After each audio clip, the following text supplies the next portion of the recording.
YouTube. In today's video, we got this Jayson Tatum news is crazy. Let's get straight to it. The Celtics are tied with New York for the second seed in the East. They have the third best net rating in the entire NBA. That is championship level stuff. Now they could get Jayson Tatum back. How is that not the biggest story in the league? Because Tatum was on track to come back, but out of nowhere, he backs out. Well, it turns out he's afraid of something that very few superstars would ever admit to, and it ain't getting injured again. So Chris Haynes reports Jayson Tatum now re-evaluating his situation, and there are a couple of factors as to why. I ain't gonna lie, it's smart for Jayson Tatum to do this, bro, because he came back from a major injury, and a lot of people would rush that process because they want to be back on the floor, but it's great to see that he has a business mind and he has people in his ear telling him, like, bro, take your time, be patient, you always got next year.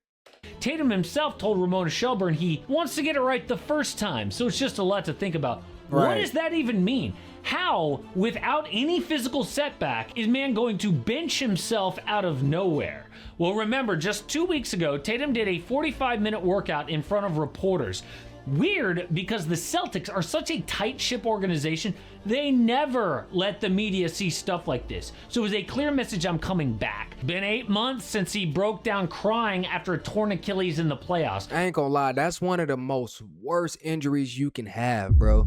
And for him to be able to get healthy back this immediately, it shows his dedication and also that manyan.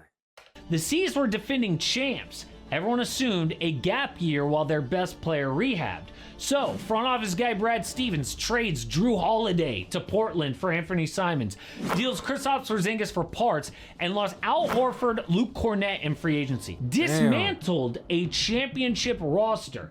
And sure enough, odds predicted just 41 wins, plus 6,000 to win the championship. How they go from being a championship winning team plus contender to all the way at the bottom of the league? Like, this is why I always say, why do organizations break up a team when they're fresh off of winning a ship or something? Like, it never really makes sense to me. That is worse than the Hawks, Magic, and Mavericks. That's way terrible. Down there. But then something weird happened. They lost 3 starters from a championship team and got better. And first of all, Jaylen Brown is a beast. He's not trying to be the Jayson Tatum of the team, just a different version of himself. Now, he is For a bucket. example, he is feasting on mid-range shots. He's doubled his shots from there last year, converting 48%. But what really separates Boston is they have multiple dynamic shot makers. Guys like Peyton Pritchard, Sam Hauser, Derek White, and the now traded Anthony Simons. I ain't gonna lie, bro. Peyton Pritchard is a fucking bucket, bro. Like, I ain't gonna lie, that nigga, he has a pure blood hooper mentality. Like, I think Peyton Pritchard is slept on in the league. I think he's for sure a top 15 guard. All knockdown shots, off the dribble, and movement. But one of their go-to plays is the Spain pick and roll. No one does this more. It starts off like a normal pick and roll, but Derek White then sets another screen on the big who's defending and drop. From there, relocates for an open jumper. Basically, the entire offense is just searching over and over for a better shot. I ain't gonna lie, does the Celtics take the most threes in the league? Like, especially when Jayson Tatum was back, didn't they almost break the record in the game? Somebody let me know in the comments below. Now, what they used to do is they would just hunt for a mismatch. Like in the NBA Finals, it was all about exploiting Luka Doncic or Kyrie Irving over and over. Now, it's a beautiful dance of screens, movement, passes, 5 guys with 1 brain. Chemistry. That is what Tatum is afraid of. Just listen to what he told the Pivot podcast last week. If or when I do come back this season, like, they would have played 50 some odd games without me, right? So they have an identity this year or things that they've clicked for them, and it's been successful, right? So there is a thought in my head is like, how does that work, or how does that look? Obviously could be some challenges, and it is a thought like, damn, do I come back? I ain't gonna lie, that's the most unselfish thing I've heard from a player in the NBA in a long time. Shout out Jayson Tatum, because a lot of players will want to come back immediately because they don't care about their teammates. And this goes to show you This is why this is a winning organization, because they got players like Jayson.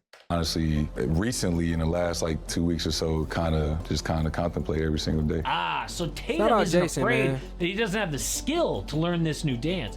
He's afraid there's not enough time to fit in and not disrupt what they've built. Which so is understandable. Unlike most superstars. I mean, like from LeBron to Kobe, everyone would be dying to dive back in. But the reason Tatum is thinking like this is tragic. Tatum is unique because he saw this firsthand. In 2017, the C's had a huge rebuild, brought in max contract Gordon Hayward and Kyrie at the same time. Opening night, Gordon Hayward broke his leg in one of the most gruesome injuries you'll ever see. Like, if Hey, let's not forget, Gordon Hayward was a bucket before he broke his leg, bro. Like, take him back to the Jazz days. Gordon Hayward was a top 10 guard in the league. He was dunking on niggas. He was doing everything all above an all-star could do, bro. Them injuries really affect players, and that shit is sad, bro. you watch this live, you remember exactly where you were. That's how bad it was season over. Or so everyone thought. Instead, the Celtics won the 2 seed and they took prime LeBron to Game 7 of the East Finals. 19-year-old Tatum closing playoff Dunked games, on amazing. his ass. But the next year, everything fell apart.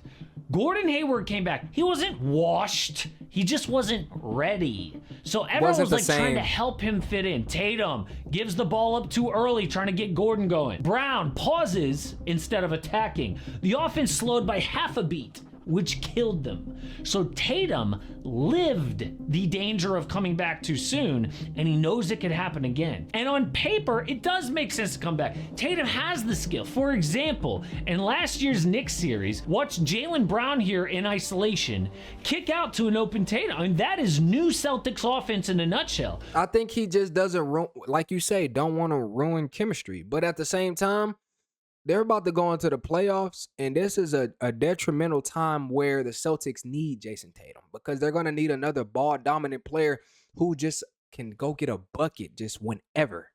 Dude, it's That's gonna help them a 40% lot. on catch and shoot threes. Or Tatum as a screener.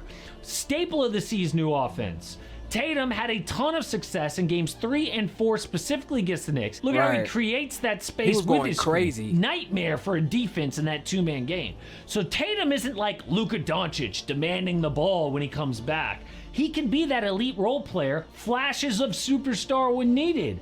But is that realistic? Is that how it would work in real life? Or would his teammates, in the back of their minds, be thinking of ways to get him going? Well, I think they will be thinking of ways to get him going, but at the same time, I think they do understand that Jayson Tatum, and it takes a great of a leader to take a sit-back role. Like, look, y'all keep doing what y'all doing. When it's time for me to ISO and I really got to just get going, I got y'all. But in the meantime, if we good, y'all handle y'all business. I respect that.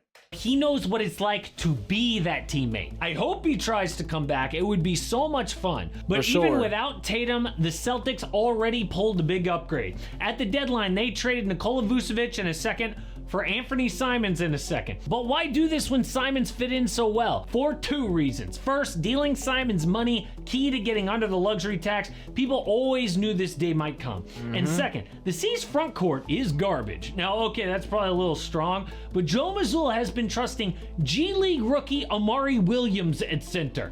Vooch, though, brings shooting from the 5 at an all-star level, post-ups and passing. For example, first Boston game, C's final bucket. Vooch, an outlet to Jaylen Brown on the perimeter.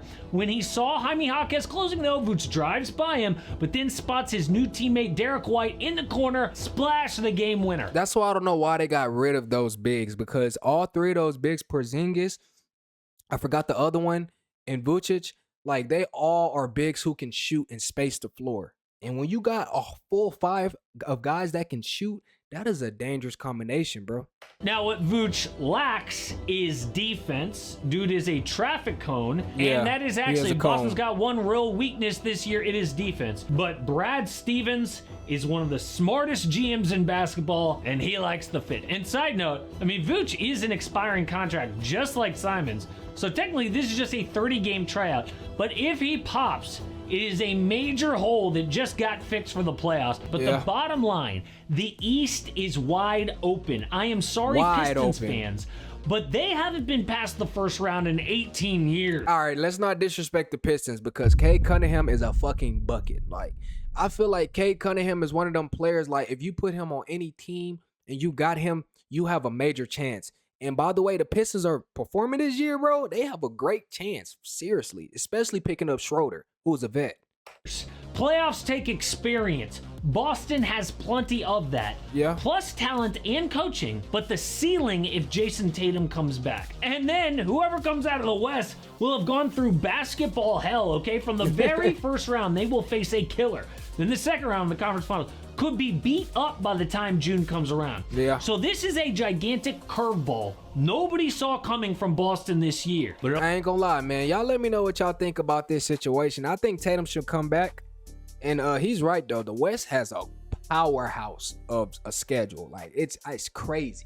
East is wide open. Anyways, make sure you guys leave a like, comment, and subscribe. And I'll see you guys in the next one. Peace.